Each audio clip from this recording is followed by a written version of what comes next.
दोस्तों नमस्कार। आखिरी लड़ाई की मुनादी तो हो चुकी है। अब आपको राजनीति की उन धड़कनों को सुनना है और समझना है कि भारत के भीतर सत्ता और विपक्ष, सीधे कहें तो मौजूदा वक्त में प्रधानमंत्री नरेंद्र मोदी और गृह मंत्री अमित शाह, और दूसरी तरफ राहुल गांधी। राहुल गांधी जिस राजनीतिक लकीर को खींच रहे हैं, वो राजनीतिक लकीर मौजूदा राजनीतिक व्यवस्था के सामने चुनौती की तरह खड़ी हुई है। शायद इसीलिए बार बार यह सवाल खड़ा होते रहा है कि इस देश के भीतर में संवैधानिक संस्थान गायब क्यों हो गए। इस देश के भीतर में जो प्रीमियर जांच एजेंसियां हैं, वो सत्ता के अनुकूल कैसे हो गए। इस दौर में लोकतंत्र के आश्रय जो भी जांच की प्रक्रिया थी, हर निर्णय सत्ता के अनुकूल कैसे हो जाता है। और शायद यही वो प्रक्रिया है जिसमें से गुजरते हुए आपके जहन में इस देश की न्यायपालिका को लेकर भी तब सवाल उठेगा जब राहुल गांधी को 2 साल की सजा दी गई, 24 घंटे के भीतर उनका सरकारी मकान ले लिया गया, 36वें घंटे में उनके अपने सांसदशिप भी चली गई और आखिर में फैसला सुप्रीम कोर्ट को देना पड़ा। यह सब गलत हुआ है। तो क्या वाकई आखिरी लड़ाई की मुनादी जो आज ईडी ने अपनी चार्जशीट के जरिए कर दी है, वह सिर्फ और सिर्फ कानूनी लड़ाई है, या फिर राजनीतिक तौर पर आने वाले वक्त में बड़ी तीक्ष्ण लड़ाई होगी और इसका अंत इस देश में राजनीति के तौर पर ही होना है? यह भी सच है। तो इन धड़कनों को महसूस कीजिएगा, क्योंकि यह महज कानूनी तौर पर चीजें दिखाई दे रही है, लेकिन चलेगी पॉलिटिकल तौर पे दोनों तरफ से। नेशनल हेराल्ड मामले की फाइल 2014 में खुली थी, जब देश के प्रधानमंत्री नरेंद्र मोदी बने, और 11वें बरस पहली चार्जशीट ईडी ने आज दाखिल की। उसमें आरोपी नंबर 1 सोनिया गांधी है, आरोपी नंबर 2 राहुल गांधी है, उसके बाद तीसरा नाम सैम पैत्रोदा का है, चौथा नाम सुमन दुबे का है, और 2 लोग का तो निधन भी हो चुका है। उसमें मोतीलाल वोरा का नाम याद कीजिएगा या ऑस्कर फर्नांडिस का आप नाम याद कीजिएगा। लेकिन मौजूदा वक्त में आपको एक एक पन्नों को पलटना होगा। उन पन्नों को पलटते वक्त आपके जहन में यह सवाल जरूर होगा कि तकरीबन 3 बरस पहले, यानी जून के महीने में 2022 में 5 दिनों तक लगातार राहुल गांधी को बुलाया गया था ईडी के दफ्तर में। हर दिन एवरेज 10 घंटे की पूछताछ होती थी, किसी दिन 9 घंटे, किसी दिन 11 घंटे, यानी 5 दिनों में 50 घंटे की पूछताछ, और कुल तकरीबन जो जिक्र कहा गया निकल के आया, उसमें 300 से 400 सवालों का जिक्र था। लेकिन बात उसके आगे की है। यह बात उसके आगे की इसलिए है क्योंकि जुलाई के महीने में सोनिया गांधी को भी 3 दिनों तक लगातार बुलाया गया। 12 घंटे उनसे भी सवाल जवाब हुए।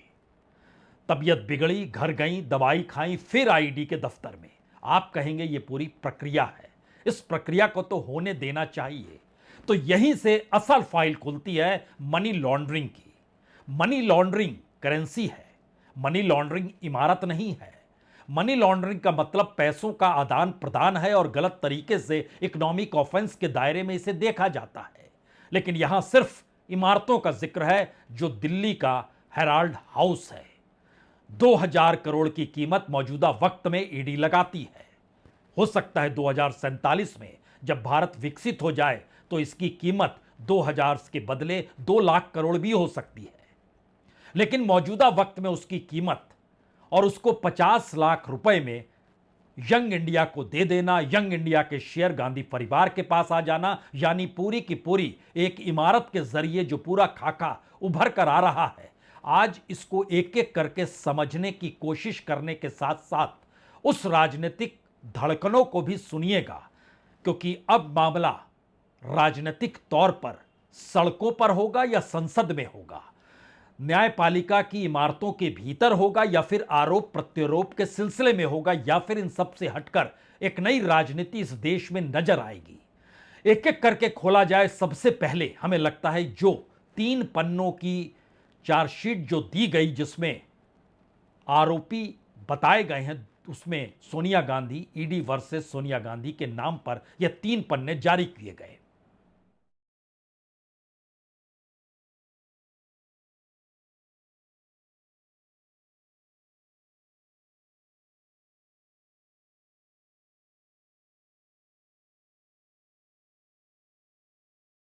स्पेशल जज हैं विशाल गोगने, जिन्होंने ये 3 पन्ने जारी किए हैं, और ये स्पेशल जज हैं एमपी एमएलए के केसेस को लेकर।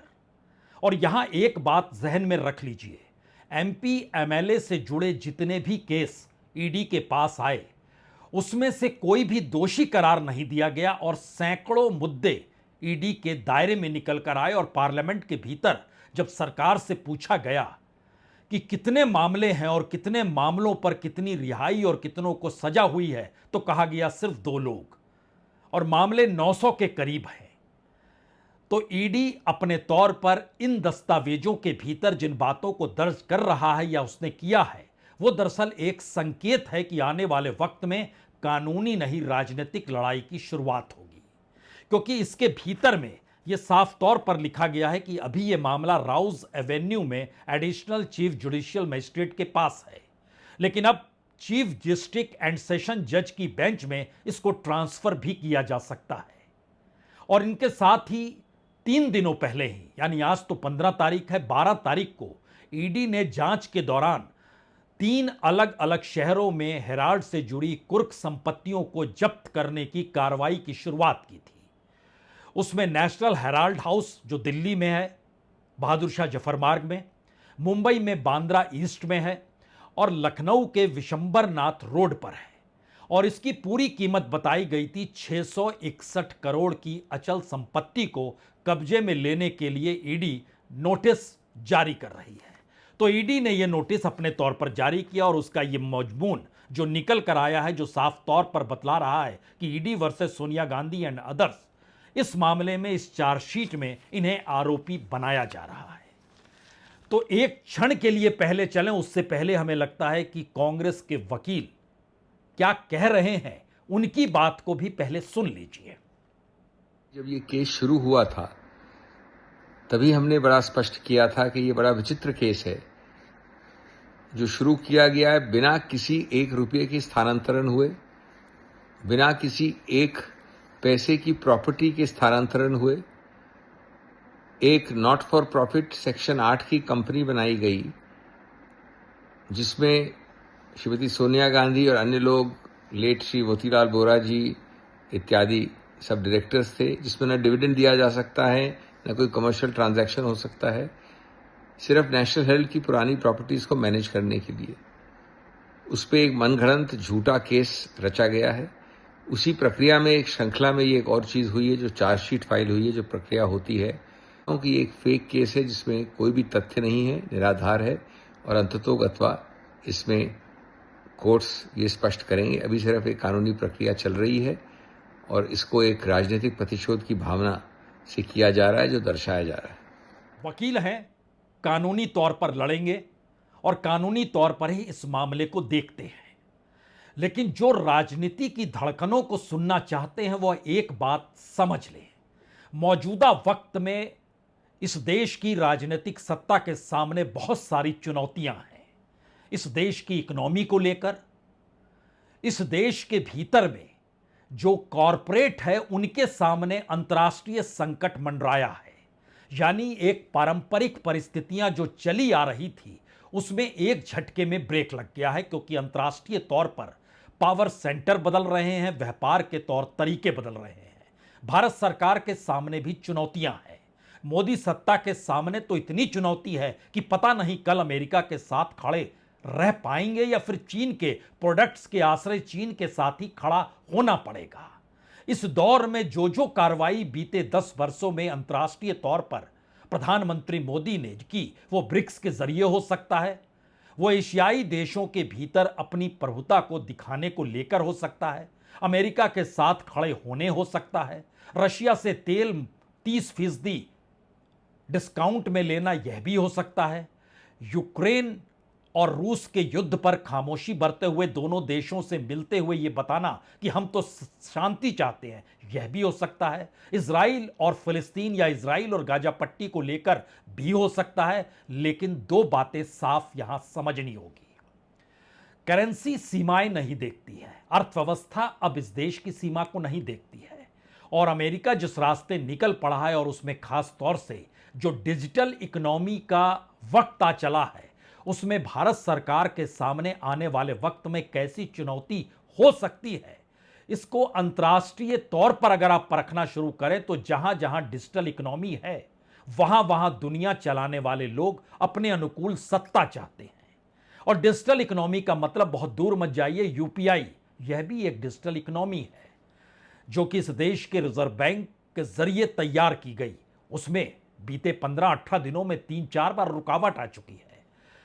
संकेत सिर्फ यह है कि राजनीतिक तौर पर अंतर्राष्ट्रीय प्रभाव और अंतर्राष्ट्रीय मदद वो अब शिफ्ट हो रही है। पॉलिटिकल मैसेज देसी राजनीति के तहत यह है कि यहां के भीतर अगर आर्थिक परिस्थितियां ना संभली तो उसका असर राजनीति पर पड़ेगा। और राहुल गांधी इस दौर में तमाम छत्रपों को मत देखिए, यह समझने की कोशिश कीजिए कि दरअसल जिस पॉलिटिक्स को राहुल गांधी आगे बढ़ा रहे हैं वो मौजूदा मोदी सत्ता की राजनीति के समानांतर खींचे जाने वाली एक बड़ी मोटी लकीर है जो इस देश में पॉलिटिकल ट्रांसफॉर्मेशन करना चाहती है।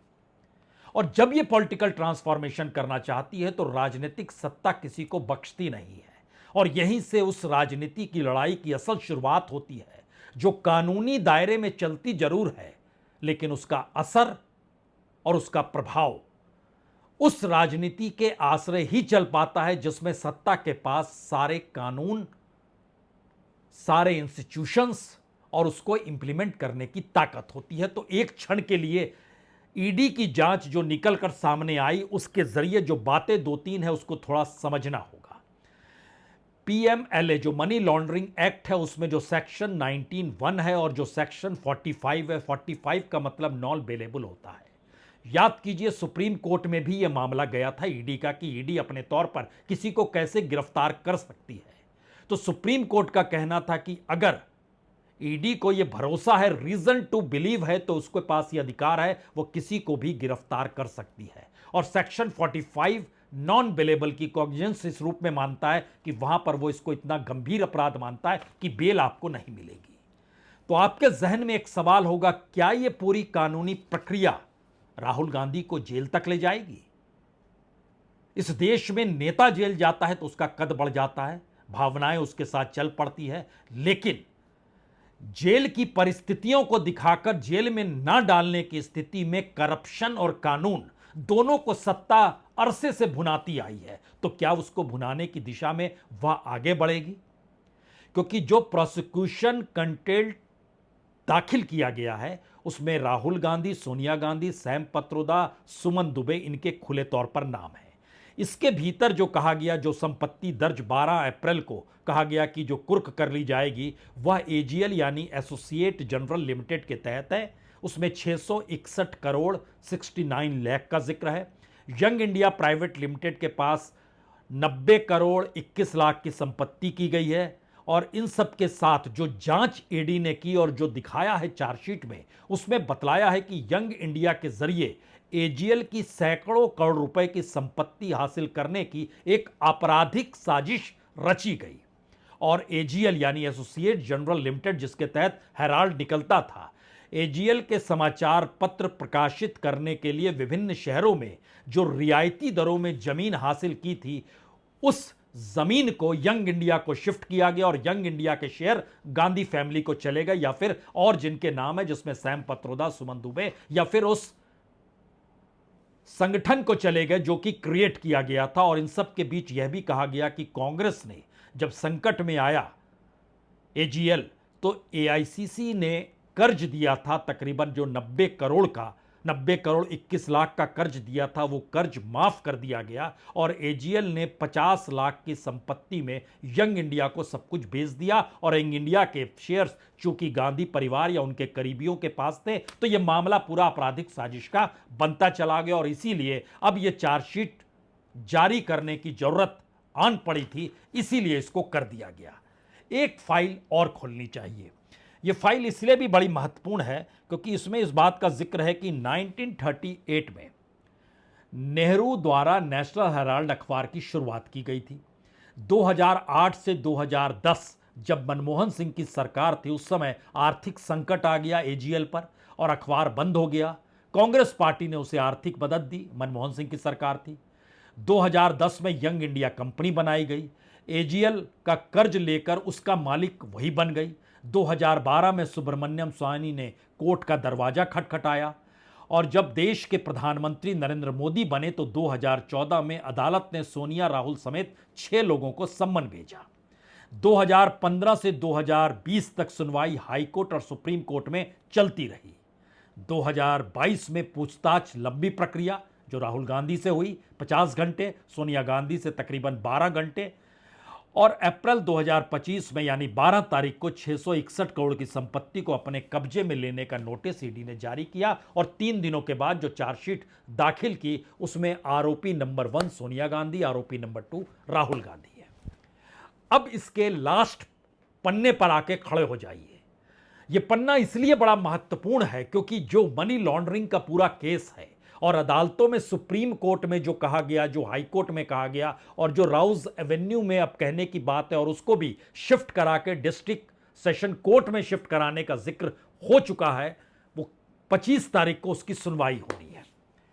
अब इसमें सबसे बड़ा सवाल यह है कि अगर राहुल गांधी कानूनी पचड़े के भीतर अदालत अगर ईडी के जरिए या उनके तर्कों के जरिए लगातार पूछताछ करती है, अपने पास रखती है, जेल भेजती है या नहीं भेजती है, यह एक सवाल है। वो चाहे तो जेल भेज सकती है क्योंकि उसने चार्जशीट में नाम दर्ज कर दिया है। और जब आप नामों को देख रहे हैं तो हो सकता है आपके जहन में जो पॉलिटिकल नाम आ रहे हो तो आम आदमी पार्टी के विजय नायर, उनका भी नाम था, के कविता, उनका भी नाम था, जो कि तेलंगाना की मुख्यमंत्री की बेटी, पूर्व मुख्यमंत्री की बेटी थी।